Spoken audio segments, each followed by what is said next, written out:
Bem, então agora para finalizar a gente vai falar um pouco de óptica e um pouco de ondas. Bem, então óptica, gente, na verdade, é a parte da física responsável pelo estudo dos fenômenos associados à luz. Ou seja, é o ramo da física que estuda os fenômenos luminosos, tá? Bem como as suas propriedades. Mas ela é dividida em duas partes. A parte de óptica geométrica, que é a que nós vamos estudar, e a óptica física. A óptica geométrica é aquela que a gente vai estudar o fenômeno luminoso sem que haja necessidade de conhecer profundamente a natureza da luz, tá? Enquanto a óptica física não, ela estuda os fenômenos luminosos, vai tentar explicar a natureza da luz. A luz é o quê? É uma onda ou é uma partícula? Então a gente não vai se aprofundar nisso. Nós vamos estudar a luz na forma mais simples, ou seja, na óptica geométrica. Para isso a gente vai precisar ter alguns conceitos básicos relembrados, tá? Coisa que nós vimos lá no nosso primário, né? Diz assim: o que são fontes de luz? Lembram ainda disso? Bem, a fonte de luz está classificada em primárias. Lembra aquela que tem a luz própria, emite a luz própria. Então, primárias são exemplos: o Sol tem luz própria, as estrelas têm luz própria, né? Tanto que o Sol é uma estrela. A chama de uma vela acesa, é claro, é emissão de luz própria. Uma lâmpada acesa tem luz própria, tá certo? E também a fonte secundária. Na fonte secundária, é aquela que reflete a luz recebida de algum corpo que tem luz própria, como a Lua. A Lua a gente só consegue enxergar ela porque a luz do Sol bate nela e reflete até os nossos olhos. Caso contrário, ela não tem como emitir luz própria, porque ela é secundária, tá? Então, a Lua, um objeto qualquer, como uma caneta, uma cadeira, tá? Tudo isso são objetos secundários, ou seja, ele simplesmente reflete a luz que recebe de um outro corpo de fonte primária. Só lembrando que a lâmpada, eu coloquei ela de novo aí para mostrar que agora, ela apagada, ela é secundária, tá? Então, esses são corpos iluminados. Aí a gente vai fazer uma pequena observação. Existem alguns corpos chamados incandescentes, né? Produz luz em consequência de uma alta temperatura. Temos como exemplo a larva do vulcão, a chama acesa, aquela lâmpada que é também chamada de incandescente, né, que foi proibida já. Então, ela produz essa luz devido a uma alta temperatura. Bom, como a gente está falando tanto de luz, nós vamos falar agora como representar então essa luz, tá? Bem, nós vamos fazer o seguinte: o raio de luz nós vamos representar por uma linha imaginária. Então tá aqui uma linha, ó. E nessa linha nós vamos colocar uma seta para indicar o sentido de propagação da luz. Então eu estou dizendo aqui que essa luz está indo da esquerda para a direita, tá bom? Só que existe, na verdade, outras maneiras de representar o feixe de luz, tá? Então aqui seria só um. Então ele pode ser divergente, convergente ou paralelo. Vamos falar de cada um deles. Bem, convergente. Convergente é aquela luz que vem espalhada e converge para um único ponto. Tá vendo aqui, ó? Ela veio de várias direções, certo? Vários sentidos. E ela vai para um único ponto. Então ela convergiu para um único ponto. São exemplos dela quando a luz do Sol, por exemplo, passa por uma lupa, tá? Coloquei aqui até tadinha, né? Que tentando queimar uma formiga. Mas isso poderia acontecer porque a luz ela foi convergida para um único ponto. Então ela se intensifica. Então realmente não brinca assim para matar as formiguinhas, tá? Divergente é o oposto. Ela chega junto, passa por um ponto e se espalha, tá? Exemplo: feixe de luz aqui, ó, de uma vela, né? Começa em um ponto, mas ela se espalha dessa maneira, ou seja, ela vai divergir, tá? O farol também, o farol ele é de um ponto e ele passa a divergir, né? Tentando espalhar o máximo possível desses feixes. Agora, quando ela é paralela, seria o exemplo daquelas nossas lanternas mais antigas, certo? Que elas eram bem fortes quando você direcionava para frente. Ou do laser, né? O laser ele não tem para os lados. Ele vai somente para frente a luz. Então, é um exemplo de feixe paralelo. Bem, agora que nós já sabemos o comportamento dos feixes de luz, nós vamos tentar explicar o porquê enxergamos, tá certo? Bom, imagine agora que eu tenho aqui então um objeto luminoso, certo? Ou seja, ele tem luz própria. Percebemos aqui primeiramente que o sentido da luz, vai para todas as direções, certo? Mas o que nos interessa mesmo são os feixes de luz que estão no sentido dos nossos olhos. Então aqui, olha, nós representamos o feixe de luz chegando até os nossos olhos. Olha a setinha aqui. Sempre sai do objeto luminoso diretamente para os nossos olhos. Bom, mas se o objeto for de fonte secundária, então ele precisa ser iluminado para poder ser enxergado. Então eu vou ter aqui o objeto, certo? Iluminado. E aí eu tenho aqui a minha fonte de luz. Eu sempre vou precisar ter uma fonte de luz primária, ou seja, um corpo luminoso, certo? Bem, de novo, os feixes de luz aqui. E aí, o que vai acontecer? Nós vamos representar o feixe de luz saindo do objeto luminoso, batendo no objeto iluminado e aí refletindo até os nossos olhos, tá certo? Sempre dessa maneira, sai do corpo luminoso, chega no corpo iluminado e chega até os nossos olhos, tá bom? Meios de propagação. Então, vamos agora analisar os 3 meios de propagação. O primeiro meio é o chamado transparente, corpo transparente. Então, vamos imaginar que aqui, olha, esse paralelepípedo seja o nosso corpo, tá? Eu tenho aqui, então, uma fonte luminosa e um observador do outro lado. Quando o corpo é transparente, o feixe de luz atravessa sem dificuldade o meio, tá certo? Isso acontece quando o vidro é liso e transparente. Aqui, olha, eu consigo enxergar perfeitamente do outro lado. Quando a água está limpa e parada, também é um corpo transparente. Tá certo? Então, lembrando, corpo transparente é aquele em que o feixe de luz vai passar sem dificuldade nenhuma. Corpo translúcido. Translúcido é uma coisa parcial.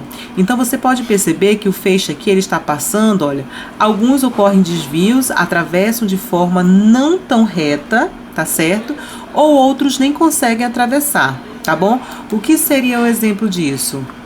O papel vegetal, tá? Seria um exemplo. Um outro exemplo, quando você tem alguma coisa, um objeto que você consegue perceber que existe algo por trás, mas não consegue ver tão nítido. Tudo isso é dito como corpo translúcido. Aqui eu tenho o vidro fosco, tá certo? Ele também é um meio translúcido. O corpo opaco é aquele cuja luz não atravessa. Então aqui nós temos a fonte, nós temos o observador, mas os feixes de luz não estão atravessando.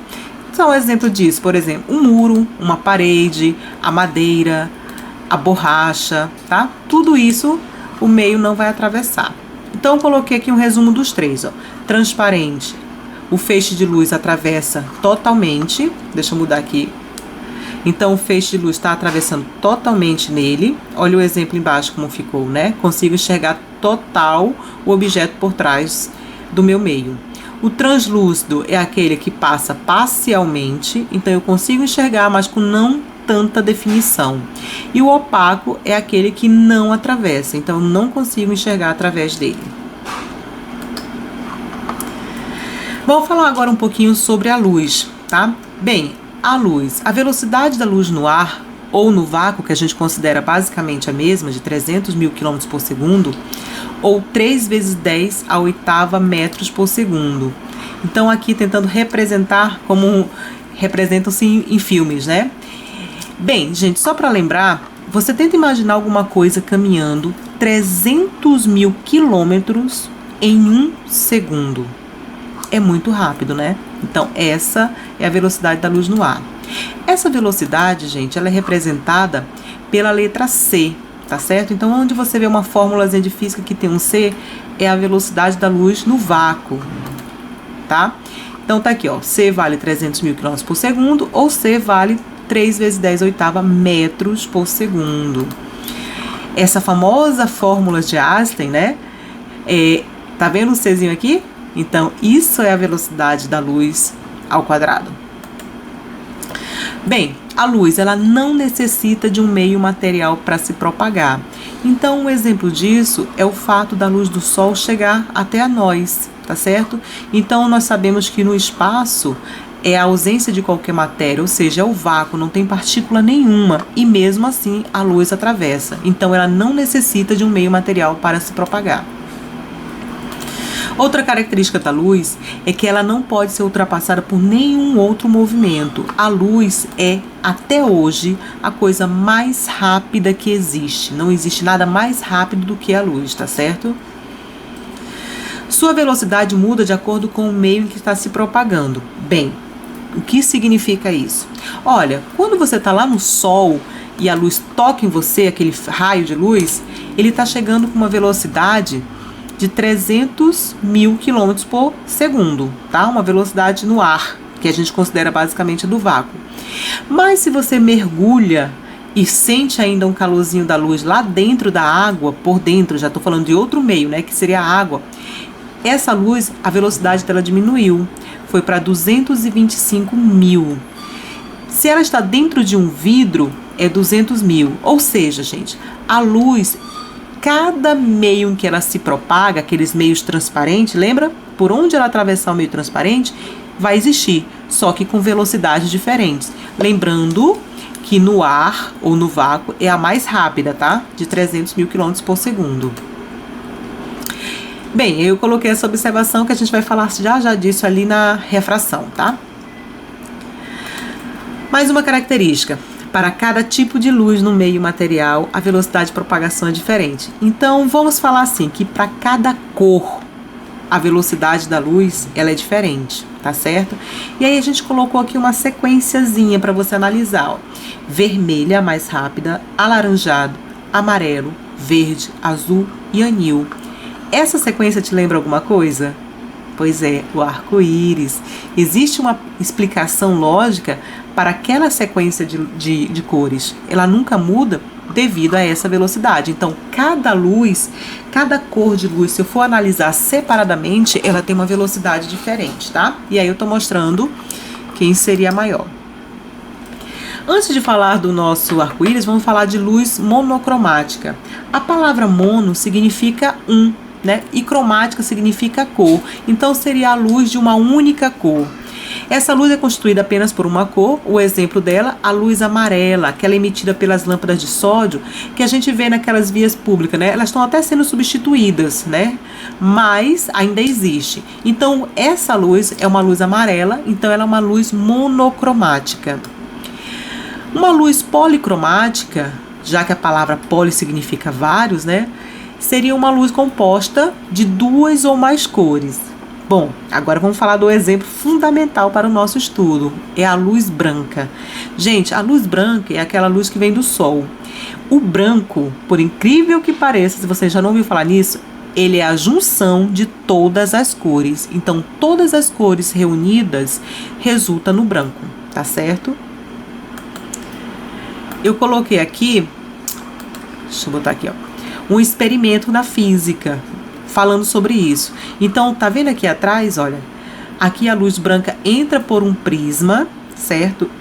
E aí o que ela vai passar? A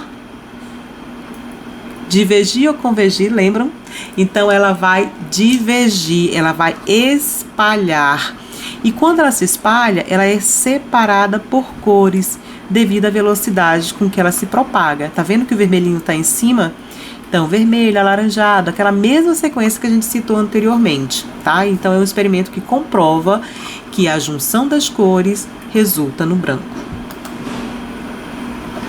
Bem, existem alguns animais que eles têm luz também, né? Quem nunca viu aqui um vagalume? Então, assim, vagalume, algumas bactérias, algumas plantas, alguns peixes também, eles têm alguma substância, né? Que ao ingerir com oxigênio, emite luz. Então, essa é uma explicação para esse fenômeno, né, natural. Bem, aí o que acontece? No momento em que eles estão acesos, vamos falar assim, eles são fontes primárias. E no momento que estão apagados, secundárias, tá? É o mesmo caso da lâmpada e da vela.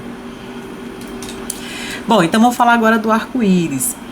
Bem, o arco-íris ele ocorre quando o feixe de luz é interceptado por uma gota de água suspensa na atmosfera. Ou seja, gente, para aparecer o arco-íris tem que ter gotículas de água no ar, tá? Ou vai chover, ou tá chovendo fracamente, tá certo? Mas tem que ter gotículas de água. O que vai acontecer? Olha, aqui nosso Sol, a luz branca tá vindo, certo? Quando ela passa pela gotícula, então, de novo, a nossa luz vai ser espalhada. Lembra? Ela vai ser divergida. Então, ela vai divergir aqui, olha. Entrou na gotícula e se espalha.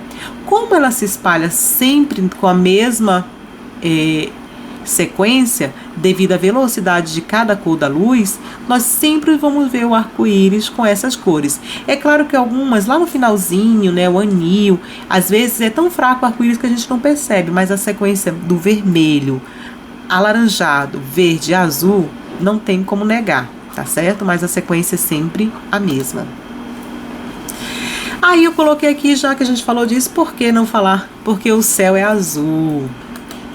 Bom, então aqui, ó, o céu visto da Terra é azul, tá? Porque nossa atmosfera dispersa predominantemente o azul. Então aqui, olha, lá vem a luz do Sol, que é branca todas as cores. Aí a gente chega aqui branca, né?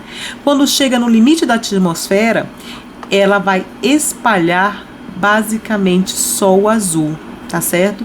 Os outros seguem numa sequência. Então a gente vê como se fosse tudo azul.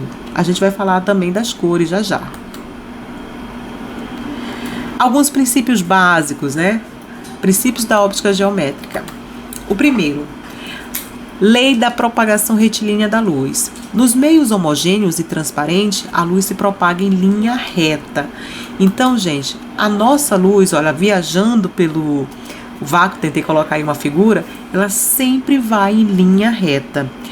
Uma coisa que garante pra gente isso é o fato de existir sombra. Se a linha, se a luz ela se propagasse em curvas, não existiria sombra, tá certo? A sombra, então, é o que dá a base para a lei da propagação retilínea da luz. Segundo princípio, o da reversibilidade dos raios luminosos. Olha só que interessante essa nossa figura. Eu tenho aqui uma lanterna e essas duas coisas vermelhinhas são espelhos, tá? Então, quando eu reflito o feixe de luz aqui nesse primeiro espelho, ele cria uma trajetória, certo? Bom, na segunda figura, do lado aqui B, eu só mudei a posição da lanterna. Eu trouxe a lanterna, ó, daqui para essa posição. Então, o caminho é o mesmo, o que mudou foi o sentido, ó. Aqui, olha o sentido apontando, certo? No outro, olha o sentido, tá certo? Então, isso significa que mesmo que você mude a posição de A e B, a trajetória é a mesma, só o sentido é que muda. Aonde nós utilizamos tanto isso? Quando estamos conversando com alguém no retrovisor. Quando você olha para a pessoa pelo retrovisor, a pessoa não se vê. A pessoa, olha, está fazendo o mesmo trajeto, só que ela está vendo o seu rosto, né? Então, esse é o nosso segundo princípio. E o último princípio é o princípio da independência dos raios luminosos, tá? Gente, esses raios luminosos, eles quando cruzados, eles nunca vão interferir um no outro. Deixa eu só puxar um pouquinho para cá que ficou fora, né, de foco. Então, assim, o feixe de luz, quando eles cruzam, eles não vão interferir um no outro. Por exemplo, aqui eu tenho duas lanternas, certo? E aí, olha, acendi as duas. Nada acontece, não existe desvio, porque um ultrapassou o outro, tá? Vai existir aqui, sim, uma intensidade maior, mas isso não cabe à óptica geométrica, tá certo? Então, nós só vamos analisar aqui o fato de não ter desvio nenhum. Mostrando. Bom, e aí a gente vai falar agora sobre o eclipse solar, né? Na verdade, falar um pouquinho de eclipse. O eclipse, a palavra eclipse, na verdade, astronomia significa desaparecimento instantâneo, né? Ou desaparecimento temporário. E na verdade se trata somente do alinhamento do Sol, da Terra e da Lua. Bom, eclipse solar então, vamos falar do primeiro. Sol, Lua no meio e Terra. Deixa eu tentar botar outra figura aqui. Então o que acontece? Os feixes, lembra que a propagação é retilínea da luz? Então aqui, olha, ela vai causar uma sombra. É por isso que quando existe eclipse, nem todo mundo consegue enxergar. Na verdade, a pessoa que vai enxergar é que está alinhada também a esses dois outros corpos celestes, né? Então, as pessoas geralmente que estão mais próximas daqui dessa sombra é que realmente enxergam mais bonitos os eclipses, tá? E o eclipse lunar é quando a Lua se esconde por trás da sombra da Terra, tá certo? É mais comum já pelo tamanho dos corpos. Bem, aí como a gente está falando agora de sombra, falar uma relação, que é a única parte de cálculo que vai entrar no nosso assunto dessa vez, tá? É a relação entre altura e sombra. Nós temos dois corpos aqui, no caso do desenho, é uma pirâmide e um bastão, certo? Iluminados pelo mesmo raio, ou mesmo pelo mesmo sol. Então, nós vamos fazer aqui uma relação de triângulo. E aí, lá, a trigonometria vai explicar pra gente, né? Eu posso fazer uma proporção aqui. Vamos colocar aqui o outro desenho. Chamei a altura do meu corpo maior de H maiúsculo e a sombra de S maiúsculo. Corpo menor, altura H minúsculo e a sombra S minúsculo. Então, assim, Hzão está para Szão, assim como Hzinho está para Szinho, tá certo? Uma regra bem simples.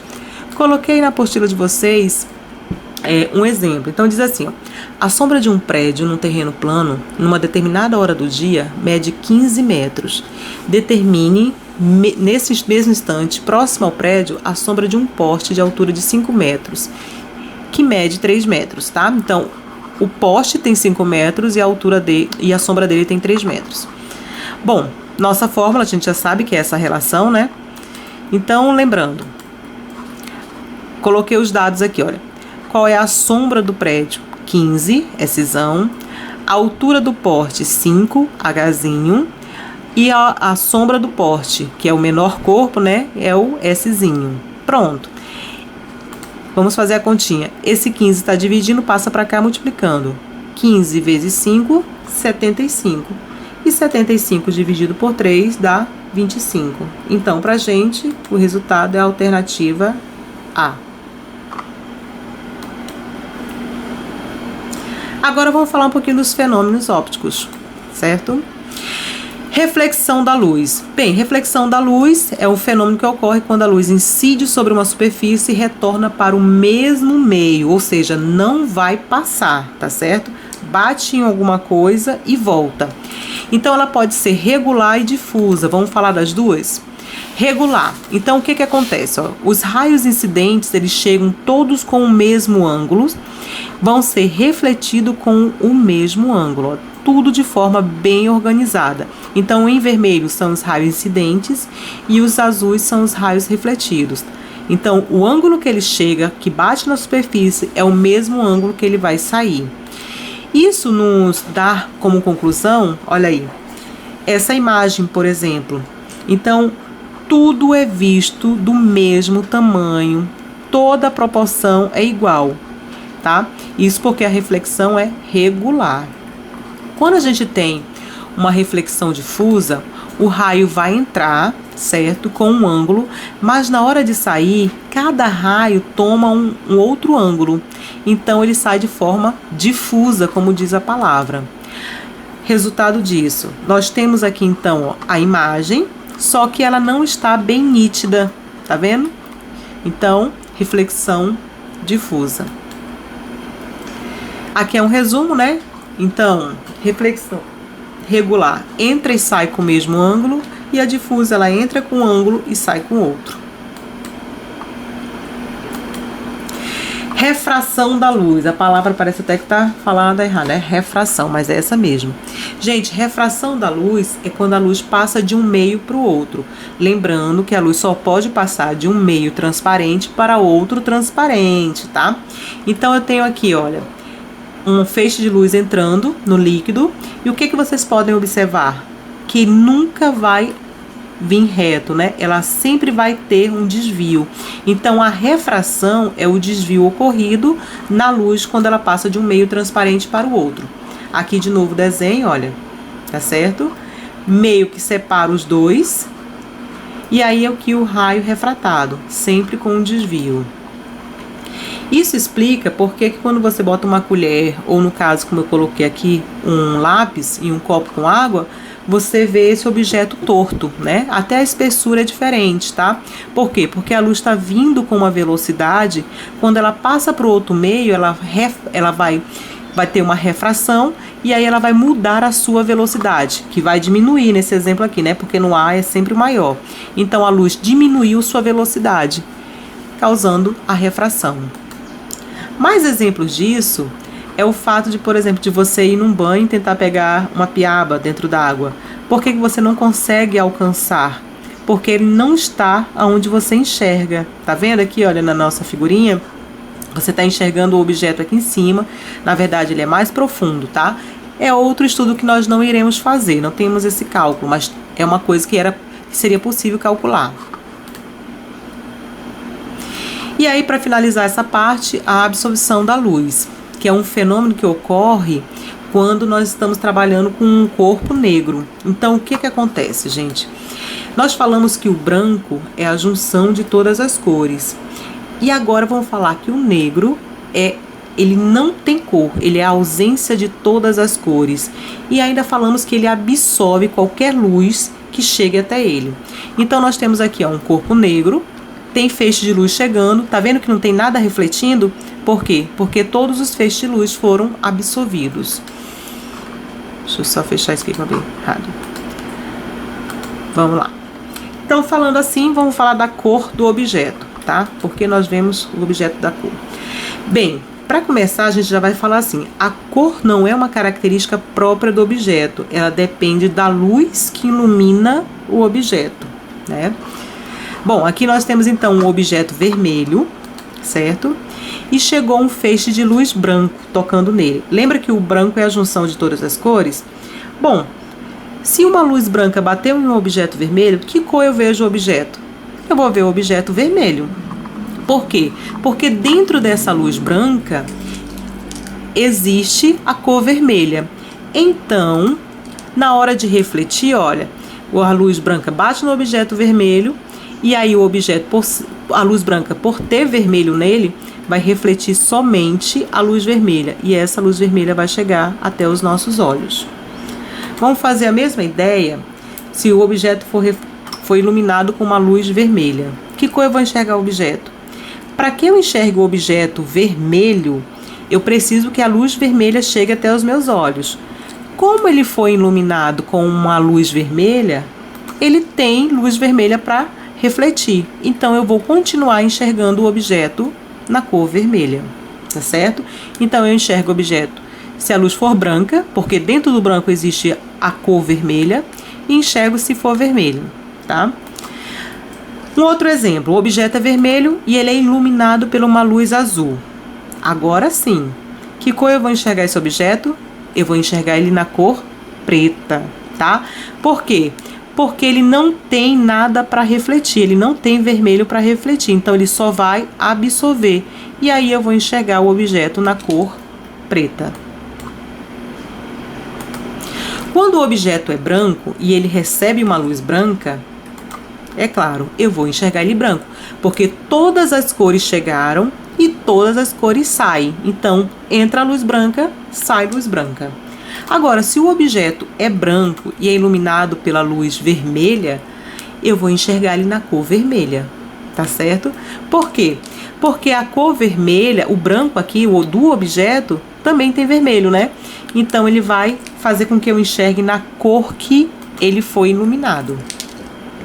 Agora, se o objeto é preto e eu ilumino ele com uma luz branca, não interessa a cor.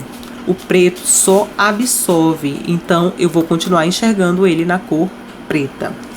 Fiz aqui alguns exemplos para a gente ter uma ideia, olha. Eu tenho aqui então a bandeira do Brasil, certo? Iluminada pela luz branca. Verde, amarelo, azul e branco.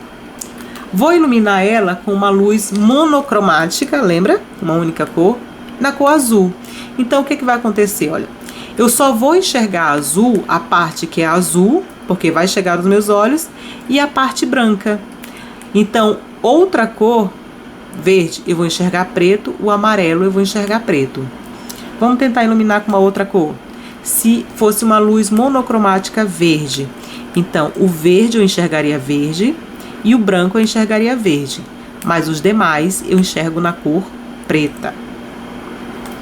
Com uma luz amarela, o amarelo e o branco eu enxergo amarelo, os demais eu vou enxergar na cor preta, certo?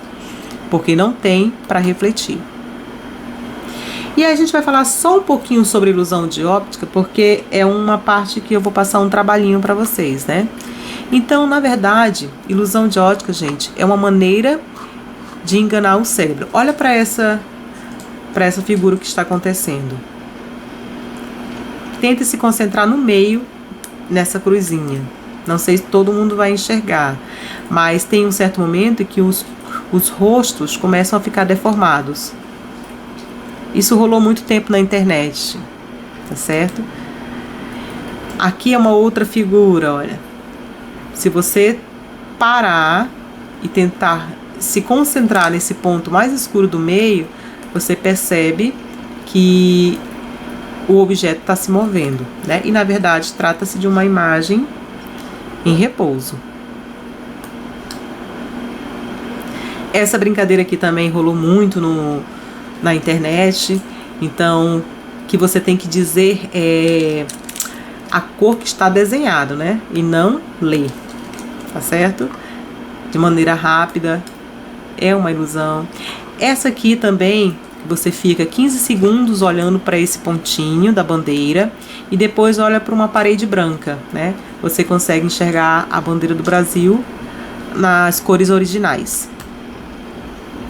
Aqui já é um outro tipo de ilusão, né? Na verdade, trata-se da mesma figura em posições diferentes. Na primeira, a gente percebe que é um sapo, e quando você move essa figura, se torna um cavalo. Algumas obras de arte também trabalham com essa parte de ilusão de ótica, né? Aqui você tem uma figura que você não consegue entender quem, na verdade, está descendo ou quem está subindo. Aqui também tem uma brincadeira de alguns móveis que eles construíram para enganar a mente, né? Vocês perceberam que deixa ele voltar de novo aqui.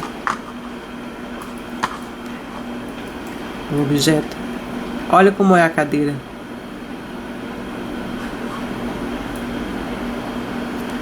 Então, olha, parece que ele está sentando atrás da cadeira, né? Mas, na verdade, a cadeira foi construída com essa intenção. Nós temos aqui, então, olha, algumas figuras geométricas que a gente pode construir em casa mesmo, dando a sensação de que é 3D e, na verdade, não é, né? E até mesmo algumas brincadeiras de fotografar. Você faz a sua fotografia trabalhando com a ilusão de ótica, né? Então, existem vários exemplos por aí na internet. Nesse caso aqui, né, que acho que nem não deu pra... É só procurar que na internet tem vários exemplos. Então, agora nós vamos falar um pouquinho sobre ondas. Ondulatória, que é a parte da física que estuda as ondas, e um conceito bem básico de onda é que ela é qualquer perturbação ou pulso que se propaga em um meio. E uma característica muito forte sobre as ondas é o fato dela transportar energia, mas não matéria, tá? Ou seja, a energia que é fornecida ao sistema é que viaja pelo meio em forma de onda. Então aqui nós temos o exemplo, olha, você tenta colocar uma vasilha com água bem paradinha e coloca um isopor, no caso da figura aqui é uma rolha, tá? Tem um alfinete só para manter ela fixa. O que acontece? Quando você provoca ondas, você percebe a oscilação dessas ondas e o não movimento do corpo. Então, a partícula das ondas, elas vão se movimentar devido à energia, tá certo? Mas o objeto que está aqui no meio vai continuar na mesma posição. Então, é uma comprovação de que a onda ela transporta energia, mas não matéria. Bem, graças às ondas é que existem muitas das maravilhas do mundo, como a televisão, o rádio, a telecomunicação via satélite, né? A internet. Bem, então vamos falar agora da classificação das ondas, tá? Primeiro, quanto à natureza. Ela pode ser mecânica ou eletromagnética. Mecânica é aquela que precisa de um meio material para se propagar. Então, por exemplo, a onda numa corda, ela só é possível pela existência das partículas da corda. A onda sonora é um outro exemplo. O som, gente, ele se propaga através das partículas do ar, tá certo? Então, ela só é possível devido à existência de um meio. Ondas eletromagnéticas são aquelas que não necessitam de um meio material para se propagar. São exemplos dela as ondas de sinais de rádio, tá certo? Então, não precisa ter um meio material e mesmo assim ela existe. Só para falar um pouquinho mais sobre ondas eletromagnéticas, são exemplos também dela o raio gama, o raio X, o raio ultravioleta, tá? Isso tudo são exemplos de ondas eletromagnéticas. Outra classificação é em relação à direção de propagação. Então, propagação é para onde a onda vai. Ela pode ser uni, bi ou tridimensionais. Então, unidimensional é aquela que se propaga em uma única direção. Então, quando você dá um pulso em uma corda, por exemplo, olha só, ela só tem uma única direção. Então, ela é unidimensional. Agora, imagine que você está em um lago bem parado, a água está tranquila e você joga uma pedra. O que vai acontecer? Olha o desenho aí. Essa é a situação. Nesse caso, as ondas estão se propagando tanto para o eixo X quanto para o eixo Y, né? Ou seja, em um plano. Se é plano, é bidimensional, tá certo? E tridimensional é aquela que se propaga nas três direções. No caso do som, quando alguém está falando, alguém está à frente, ao lado, atrás. Se tiver alguém em cima numa escada, todo mundo ouve. Então, é uma propagação em todas as direções, ou seja, nas três direções, tá certo? E a última classificação é quanto ao modo de vibração. Bem, vamos tentar olhar assim. Ondas transversais são aquelas que a vibração é perpendicular, ou seja, forma 90 graus, com a propagação da onda. Vamos tentar imaginar isso aqui no exemplo que vai ser dado, das ondas de uma corda.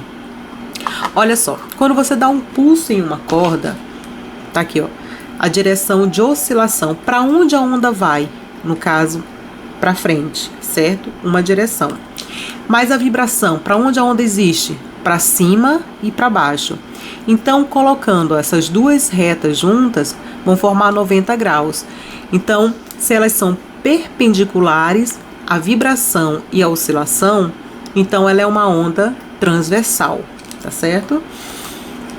Mostrando aí, ó, na figura. Ela pode ser também longitudinal, tá? A direção de vibração e propagação são iguais. Um exemplo disso seriam ondas em mola. Então, olha só. Quando você estica uma mola, ela começa a oscilar, certo? Oscila para frente e para trás. Qual é a vibração dela também? Para frente e para trás. Ou seja, a direção de vibração e a de propagação são iguais. Então, ela é uma onda longitudinal. Aí mostrando o exemplo.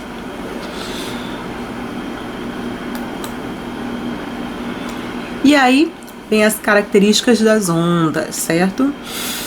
Bem, primeiro vamos falar de crista e vale. Olha, quando a gente tem uma onda, a parte superior para cima é o que a gente chama de crista, tá certo? E a parte inferior é o que a gente chama de vale. Lembrando que a crista e o vale, eles têm a mesma altura, que é chamada de amplitude. Então aqui, crista é a parte mais alta da onda e vale é a parte mais baixa. E amplitude é a altura do meio de uma onda até uma crista ou do meio até um vale, tá? Lembrando que elas sempre são iguais. Aí mostrando, olha, duas ondas, certo? Com amplitudes diferentes.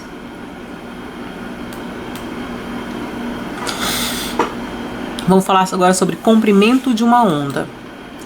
O comprimento de uma onda, representada por essa letra lambda grega, é o tamanho de uma onda. Então, na verdade, o importante é saber medir uma oscilação completa. Bem, uma das maneiras mais fáceis é falar que é de uma crista a outra. Então você pega uma crista, na próxima crista você tem uma onda completa, aqui na nossa figura, olha, certo? Começa numa crista e termina na outra. Aqui eu tenho uma oscilação completa.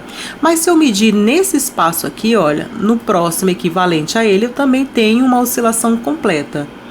De um vale ao outro, também tenho uma oscilação completa. Então, tudo isso é um comprimento de onda. Por isso que eu coloquei essa figura abaixo. Olha, ali eu tenho um comprimento. O importante é medir dele, do início do que você queira marcar, até a parte que corresponde a ele na próxima fase.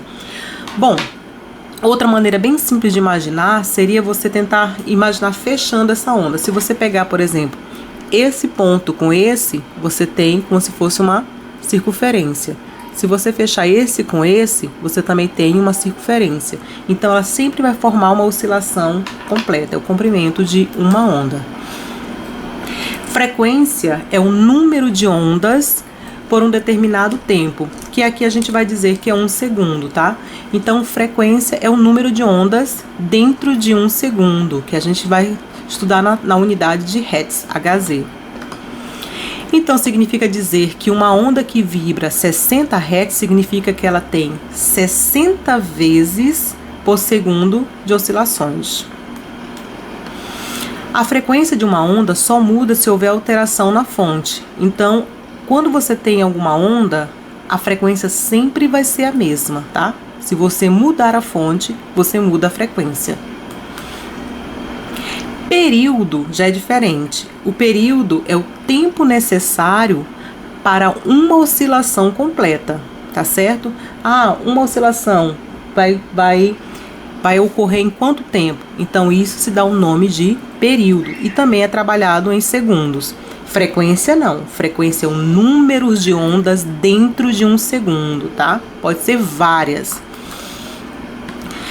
É possível criar uma equação que relaciona a frequência e o período. Então, temos aqui, ó, a frequência é 1 sobre t, ou t é 1 sobre a frequência, tá? Bom, aqui são outros exemplos que eu estou dando. Olha, você consegue perceber que eu tentei colocar as duas ondas do mesmo tamanho, com a mesma amplitude, certo? Com o mesmo comprimento. Só que a onda de baixo está mais rápida, então ela tem maior frequência, porque dentro de um intervalo de tempo, ela vai passar muito mais rápido, tá?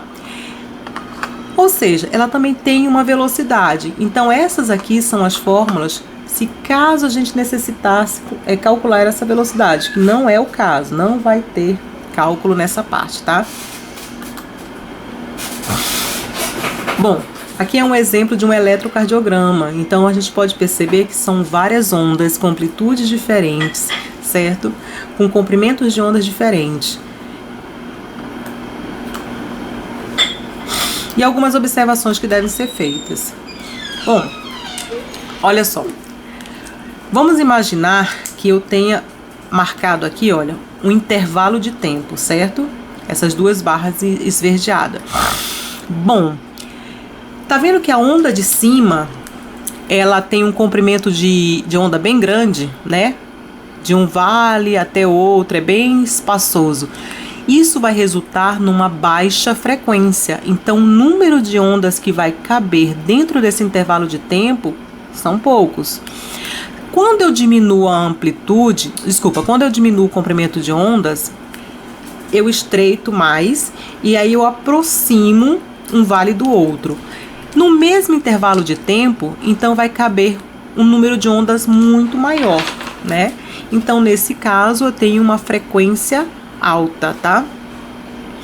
Aí eu tentei colocar aqui, olha, para mostrar que a amplitude não tem nada a ver com isso. É o comprimento de onda que interfere na frequência. Porque na figura de baixo eu tenho igualzinho ao número de ondas do superior, só que com a diferença que é uma amplitude menor. Mas a frequência é a mesma, tá certo? O número de ondas que coube dentro desse intervalo de tempo é igualzinho da situação do meio. Bom, então quando a gente fala que um som é grave, é porque ele tem menor frequência, tá? Então eu tenho aqui, ó, um som grave e eu tentei simular aqui a frequência dele dentro de um intervalo de tempo, vamos supor, de 1 segundo, tá? O som agudo é quando tem uma maior frequência. Então, nesse caso, olha, o número de ondas já é maior no mesmo intervalo de tempo, certo? Geralmente, a voz do homem é um som grave e a voz da mulher é um som agudo, né? E assim a gente finaliza essa nossa parte, tá certo? Aguardo as atividades que vocês farão para a gente finalizar a nossa N3.